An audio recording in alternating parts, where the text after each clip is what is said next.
Welcome to Boardroom Broadcasts, speaking with listed companies from around the world. You can stay up to date with all our content by visiting www.boardroombroadcasts.com and clicking on subscribe. Today's guest is Jodi Stanton. Jodi spent 6 years in financial risk and derivatives with U.S. insurers and on Wall Street. She moved to Australia in 1999 and spent 10 years consulting to financial and technology companies with McKinsey Co. and as an independent consultant. She then spent over 8 years as a high net worth investment advisor, investment director in venture capital, and investment committee member for Sydney Angel Sidecar Fund. Along the way, she founded several companies and held several non-executive director and C-level executive roles. Jodi, thanks for joining us today. Thank you very much. Good morning. Appreciate your time. Not a problem. So today we're talking about your product SendGold. Can you give us an idea of where this idea came from? Yes, so I have a long history in financial services, mathematics, technology, and I was certainly piqued by the emergence of distributed ledger technology. And I think it was the perfect storm in the end. The timing of blockchain and its potential to solve some monetary system issues. Such as transparency and cross-border payments, complex, expensive, taking many days, and the rising, increasing gap between the wealthy and everybody else. I think it was just everything kind of came together. I was an investment director at the time, and I was being approached by a number of entrepreneurs globally that were sort of spending time on blockchain, trying to figure it out. And this was back in 2009, 2010, 2011. And so we were really intrigued about the ability of blockchain to solve some monetary system problems and to help not only with transactions cross-border, but savings and the ability to own an asset itself. We have, money systems that have been around for a long time, based on legacy systems and bank money that is based on debt. And so we thought, blockchain could put an asset in the hands of millions of people. It's $4.3 trillion coming into the market in the coming years. 85% of all transactions are still done in cash. And I have a lot of experience transacting cross-border throughout my career and through my hobbies. And I'm kind of tired of it. So we looked at the ability of blockchain to potentially solve some of these issues. I was approached by a gentleman called Mark Pei, who is deeply entrenched in monetary theory with a wealth of knowledge and experience in this space. And we started looking at blockchain. And so, back in the day, I was buying Bitcoin with money in brown paper bags and meeting people around corners. And I just wanted to meet the miners and interview them and talk with them. So that's how we started. We were trading Bitcoin before it was cool, and I think we got out of it before everyone else jumped into it. And I think people are starting to learn what we learned a few years back. It's still got a little bit further to go. So then we stepped back and said, okay, well, how can we hold on to what's good about Bitcoin in particular as a currency and fix the things that are not quite right with it? And in particular, we went through 8 law firms globally. We got lawyers at the table. We got regulators at the table. We looked at several jurisdictions in which to operate. We looked at the fees. We looked at all of these things that we could fix. And we came up with SendGold, which is really a hybrid of many things technically.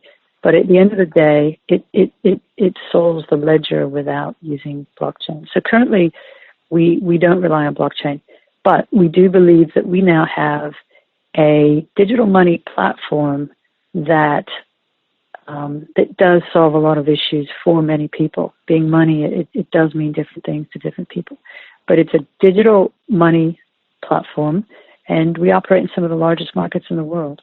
So that's the next thing I wanted to ask you. There's going to be a lot of listeners who are going to be unfamiliar with exactly how this works. So can I ask, first of all, SendGold is an app that people are using to transfer gold as a currency. Is that the basis of the product? Yeah, so it'd be good to step back and just talk about what the hell it is, right? So SendGold is it's digital money. We've turned gold back into money. It's at the very top. It's a very, very simple product. You can save it. Our big three use cases for customers and how they're using it. Where we're headed with this product is you can save it. It's a hedge against inflation, and we have customers that buy a little bit every month and add to their savings. It's an asset. It's an asset that holds its value outside of the banking system, right? It's one of the world's most reliable asset classes. It's well known, and so at the very core, it is a simple asset. We've made it incredibly accessible. We've made it universally accessible, and anyone can buy it. Very low minimums, if any, by most countries, and there's no paperwork. And within 2 minutes, you can sign up and buy gold. It's very simple. What I was going to ask, for someone like me who doesn't come from a financial services background, I understand how the stock market works, where you put in money and you get a share in a company. How does it work when you're buying a share of gold through an app? How is that securitized, I suppose, is my question. Well, I'll correct you right there. It's absolutely not a security. It is not a financial product. It is not a tokenized security that blockchain provides. It is not an ETF. It is not a share. What it is an asset. You own 100% title to your gold. You own it. It does not sit on our balance sheet. It sits on yours. You take on the price risk of gold. There's very little counterparty risk compared to other means of owning gold.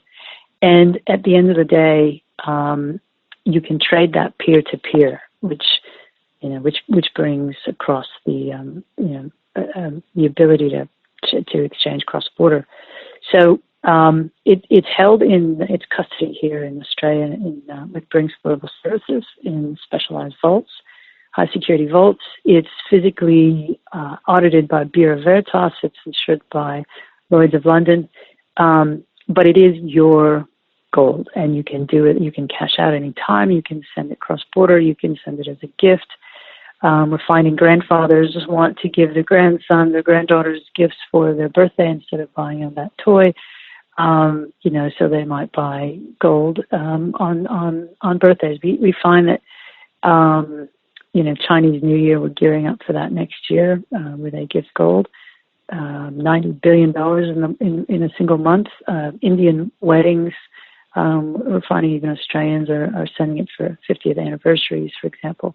That's quite interesting because as a sort of an app-based product, and I'll ask you a little bit more about blockchain, but it sounds like something that would require technologically advanced early adopters. But based on your user base, it sounds like it's across multi-demographics from across the world who are familiar with this product and already engaged in using it.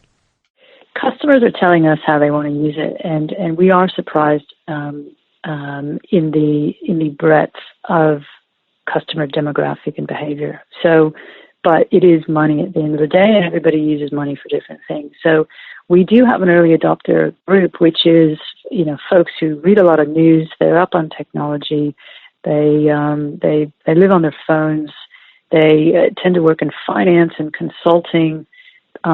It's 25 to 45 is our key age range, but we have I know a gentleman that buys gold from us who's 98 years old. So there is a range. It's less about demographic really, and more about people who are a little bit aware of money, global money printing and the interest in trying to hold a portfolio of assets one way or the other.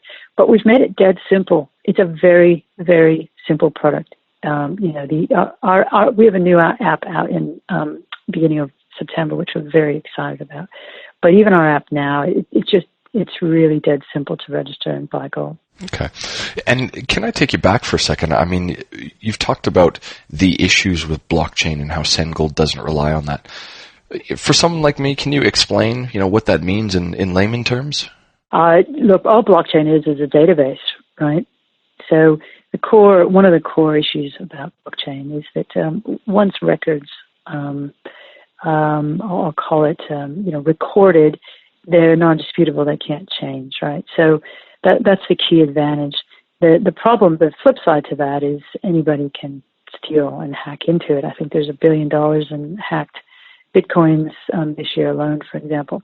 So it's a balloon animal. You're just moving the risk around. We've flown in people from all over the world, from economists and developers and stakeholders and lawyers, and we've really looked carefully at this blockchain innovation. And I think what happens is blockchain does solve risk, but it moves it in the other side of the balloon animal, and it doesn't really remove risk. It just moves it around.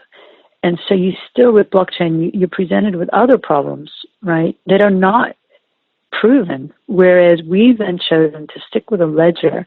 We have chosen a ledger among many. We did a thorough investigation on customer system of record, and we have a perpetual license with a third-party software company. It does this for us, but it's proven, it's backed up. We've done all the security and risk measures that you would expect that are well proven and in the market. And we are working with an auditor locally to publish those results at the end of every day. So in very short order, users will be able to just jump online to a third party and see their holdings.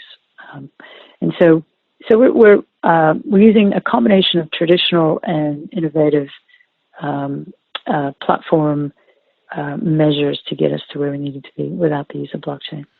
And so in the edition that this is going to come out, we've also got an editorial by you that we've looked at with SendGold. And one of the things that you discuss in there is the reduced buying power of monetary currency. This is an explanation for how you've gone on to develop SendGold, but what are some of these issues of why people are going back to, I guess, a hard commodity like gold? Yeah, I think some people have never left it. I mean, gold is something I bought when I was 18. I bought Berkshire Hathaway shares and gold, and that was my introduction. That was pre-Wall Street days. I think a lot of people have never left it. A lot of people are putting a lot of gold under their mattress, so to speak, and certainly if you look to Asia, the Chinese government is encouraging mom and dads to buy as much gold as they can. I touched on it a moment ago. The U.S., Japan, many countries around the world that are just printing money. We have a debt-based system, and there is more debt in the world today than the available money. So the only way to pay back the debt and to balance that out is to print more, right? As you print more money, the value of the dollar is decreased, right? Yep. So if you look at gold is kept up with the Australian housing market in terms of performance since 2000. Really? If you look at gold against a lot of currencies around the world, it has performed anywhere from 200% all up to 2,000%. Again, it all depends on the time frame. So it depends how you look at it to what numbers you get, but it's performed well. The buying power of gold has performed well. There are other ways to get rich. I'm not suggesting that this is, high risk, high reward type investment. We get asked a lot of how this is different than Bitcoin. Well, it's very, very different from Bitcoin. They do get compared to a lot, and for good reason. We've written a paper on that as a separate topic. But but the power of your dollar is not increasing. It's not increasing, and so being able to hold a savings account in an asset, particularly it's a long-term asset. and particularly against local currencies in Asia that have not held their purchasing power, and have been devalued and confiscated time and time again. So, yeah, there's merit to it, but I don't want to suggest that it's a get rich quick scheme. We are simply a savings account and a peer-to-peer transaction product that you can send anywhere. It's soon anywhere in the world instantly.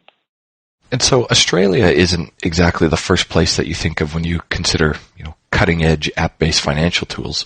Is there a reason why you've set yourself up, in Sydney?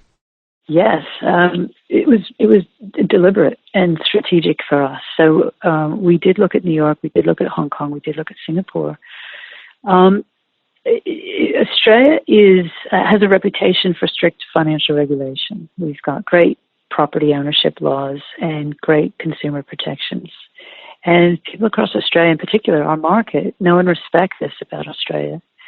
I think it's the Independent International Property Rights Alliance, which gives Australia one of the highest scores in the world for property right protection. I think it's like 8.24. If you look at the score they've given the U.S., it's something like 8.07. China would be sitting at 5 something. So, we have that reputation for those strong property rights, which is really important given the core of our product is title to an asset. That's really important. The second reason, we're the world's second largest gold producer, so we have a long association with gold here. So it's very deliberate. And finally, Australia provides access to our market. If I was sitting in New York right now, I'd have a harder time reaching China and India as our 2 largest markets. So it makes a lot of sense for us. Well, that leads directly into my last question today is, where do you see your growth strategy? Is there a reason why you sort of pick these, larger developing nations?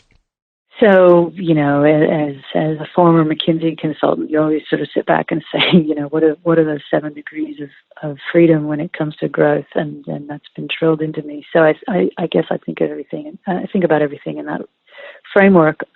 We have a lot of degrees of freedom. So first of all, we are a regional play. We're very much about Asia. Our banking integration and our AML, we have very strong AML, which is anti-money laundering compliance. We have certainly ticked all the boxes of compliance and made that a mandate for our business and our products. And with that, we are a regional play. We're not going to be instantly global for that reason. We have to take one country at a time and roll this out. And currently we're in one form or another in 9 countries, and that's home to 43% of the world's population. Right. So geography is one of those degrees of freedom, I suppose, that we can grow on. Another one is just adjacent markets. So I just want to stress that we are a platform. I suspect that about 70 to 80% of our business longer term will be through distribution partners.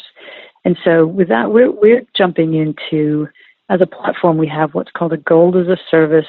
We have APIs there that jump into a number of some of the largest trending sectors of today. We're in mobile payments, cross-border remittances, peer-to-peer transactions. We're in online gifting, social gaming, rewards. We've signed up a number of distribution partners right now. For example, the globe's largest cloud-based rewards platform called Global Reward Solutions, serving some of the top blue chips out of the U.S. And around the world, global companies. So India and China and Australia are the countries where we've opened up with them. Initially, we just signed on a U.S. social gaming platform to incorporate gold inside of their social gaming, for example. We've built our own Gold Rush, which is it's a separate app, but it was about how do we innovate in gamified customer acquisition? How do we get people talking about our product without a high acquisition fee? And we've built and launched something called Gold Rush, which is based on Pokemon Go. It's a location game, and we can put gold anywhere in the world within about 4 hours' notice. and run a gold rush and have people, run the media and have an event where people are running around looking for gold. Gold gets automatically placed in their SendGold account if and when they find gold. So, and we have a whole stream of work there. We are talking to neobanks globally. Very exciting space for us, the digital bank, right? And of course, we will someday head back into blockchain lands. We certainly have very specific views on where we are going there. We are forced to be a bit patient, and we will be a bit more patient this time than we were the first time around in 2015. And we know exactly what our plans are there. And so there's a lot of room in adjacent markets for us to play in, which is really exciting. And then in terms of the product itself, another degree of freedom, I suppose, but interest-bearing gold accounts, a way to spend gold at any merchant. And so we've got a lot. We've got a full technology roadmap, but it's finite and it's achievable, and it's very well planned out. So we're very excited about our growth. And what we did is we looked at overseas models. We're not the first ones to try to digitize gold. There's gold money out of the U.S. We looked at them for inspiration. There's Glint out of the U.K. So there's a couple around, and we've looked really carefully at them, and then we've improved upon them with what we think are very compelling competitive advantage over them, such as our peer-to-peer, our jurisdiction, our compliance, our platform play, the liquidity, and any currency in the outright ownership model. So we've gone through and improved upon it in a number of ways that we think we're going to remain sustainably competitive into the market moving forward. Excellent. Jodi, that's really insightful. Thanks very much for your time today. Appreciate your time as well. And I hope everyone who listens to us goes and jumps on SendGold and SendGold.com, downloads the app, and buys a tiny piece of gold. I'm sure they will. Thank you very much. I appreciate the time. This has been a production of BoardroomBroadcasts.com, a division of Romulus Rising Proprietary Limited. All rights reserved.